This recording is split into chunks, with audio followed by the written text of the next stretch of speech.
Pemirsa, dari tahun ke tahun jumlah BUMN terus berkurang. Data BPS menyebut jumlah BUMN terbanyak terjadi pada 2016, yakni ada 118 perusahaan. Namun jumlahnya terus menurun hingga 2022, tersisa hanya ada 44 BUMN. Benarkah banyak BUMN yang salah urus dan terlilit utang? Berikut liputan tim Delik RCTI.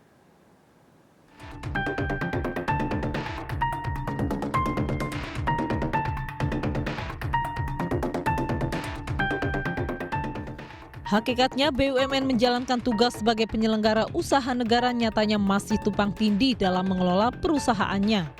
Diketahui pemerintah sendiri memiliki sejumlah ambisi membangun infrastruktur. Sayangnya keinginan tersebut pada akhirnya justru membebani BUMN-BUMN yang menggarap proyek-proyek tersebut. Terlebih tak sedikit dari infrastruktur tersebut yang tidak terpakai dan ada juga yang mangkrak karena kekurangan biaya. Tadi ambisi membangun. Dan ternyata ambisi ngebangun ini dengan beban kayak gini nggak efektif karena banyak juga yang tidak menghasilkan uang dan kemudian juga terjadi korupsi gitu. Jadi pemerintahan yang tidak efektif dalam pengambilan kebijakan, pemerintahan yang tidak efektif dalam perencanaan, pelaksanaan dan pengawasan, itu ngelihatnya. Sampai akhirnya terasa gali lubang tutup lubang. Uang yang bisa diciptakan dari rakyat, diambil dari rakyat dalam bentuk pajak gitu ya, dipakai untuk membayar utang. Selain beban target yang tinggi, tak jarang proyek-proyek yang dijalankan BUMN justru tidak menghasilkan. Karena terus merugi dan terbebani utang, akhirnya keberadaannya pun dibubarkan. Salah satu BUMN yang terancam tutup karena terus merugi dan terlilit utang yakni PT Pengembangan Armada Niaga Nasional atau PT PAN Persero. Saat kami sambangi, tidak ada kegiatan apapun di perusahaan plat merah tersebut. Hanya ada petugas keamanan yang berjaga. Selain PT PAN, ada pula PT Sanghyang Seri yang terus merugi.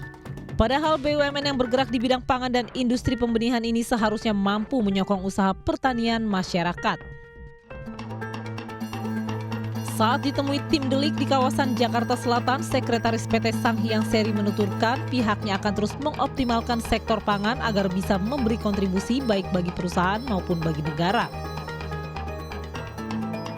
Terwujud secara 100% saya kira belum. Saat ini kita masih merugi.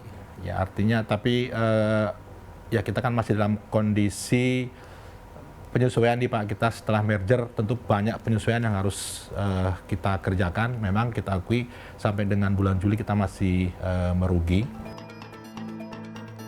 Meski demikian, pihaknya tidak menampik saat ini kondisi perusahaan tengah goyang.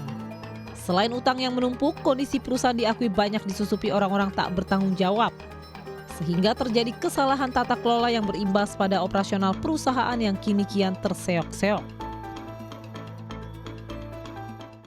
Inilah mentalitas juga pada akhirnya.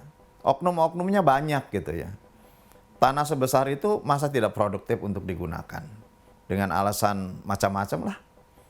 Nah ini yang saya katakan bahwa sebetulnya potensinya ada. Hanya ini butuh orang-orang yang bermoral untuk bisa mengurusi persoalan pangan ini. Toh dulu hidup kok. Selain itu, BUMN besar seperti Pertamina pun tak luput dari kekisruhan tata kelola. Bahkan BUMN sebesar Pertamina pun mengalami kerugian hingga ratusan triliun rupiah. Kerugian Pertamina yang mencapai 194 triliun itu harus dilihat dalam perspektif yang lebih dalam. Karena Pertamina ini punya, ya sekarang sudah bentuk holding dan subholding. Dan saya kira pembentukan subholding dalam rangka privatisasi, dalam rangka mengatasi kerugian gitu ya. Maka persoalan besarnya adalah karena Pertamina sendiri tidak berusaha untuk melakukan perluasan usaha untuk, bukan perluasan usaha, perluasan cara-cara berproduksi untuk menghasilkan barang produksi yang jauh lebih baik.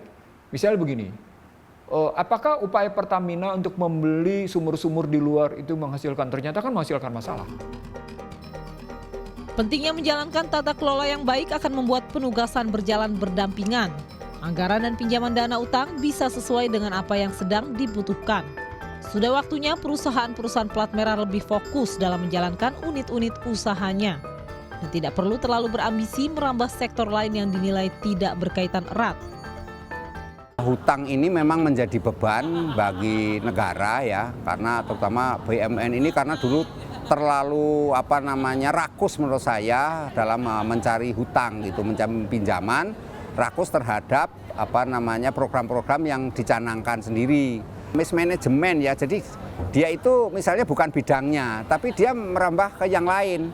Jadi misalnya dia bidangnya soal apa, nanti larinya ke yang lain. Ada yang ke properti, ada yang ini sebenarnya dia bukan bidangnya gitu. Jadi itu istilahnya misinvestment bahasa kerennya itu, Mas. Hampir seluruh utang BUMN nyaris mendekati jatuh tempo. Meski BUMN tidak harus selalu untung, namun banyaknya BUMN yang merugi semakin menunjukkan tata kelola yang buruk.